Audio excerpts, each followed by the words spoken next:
Magandang hapon! Kumusta po? Narito po ulit ang update natin para sa lagay ng ating panahon.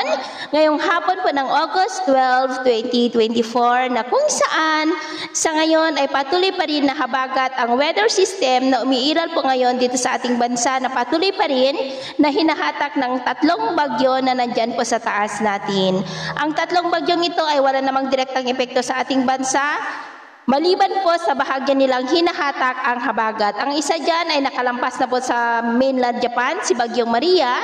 At ang dalawang bagyo ay nananatili pa rin na banta po dyan sa mainland Japan dahil consistent ang pinapakita na palapit po ang dalawang bagyong ito. At sa ating long range forecast, wala pa ring bagyo na namamataan po na tatawid dito sa ating bansa hanggang sa susunod na 2 linggo, pero posible pa rin ang pamumuo ng mga weather disturbances, lalo na po dyan sa may northeastern part. At sa lagay ng ating panahon, ngayong hapon ay maulap po ang kalangitan with isolated rains.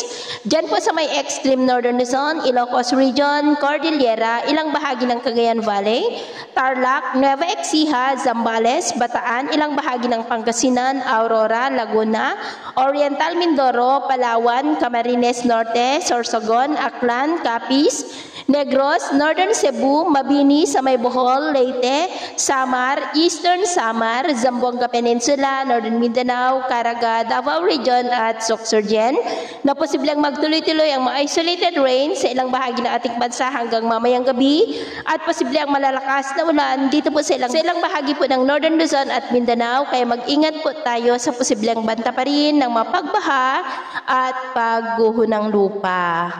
At sa atin naman pong mga baybayin, wala naman po tayong nakataas na namang gale warning signals, pero ba yung pag-iingat lamang po kung papalaot tayo para po mas makaiwas sa mga sakunang pangkaragatan. So ito po ng latest update natin sa araw na ito. Ito po muli si James na nagsasabing sa kahit anong pagsubok po na darating sa ating buhay, huwag na huwag po tayong mawawalan ng pag-asa. Thank you and God bless!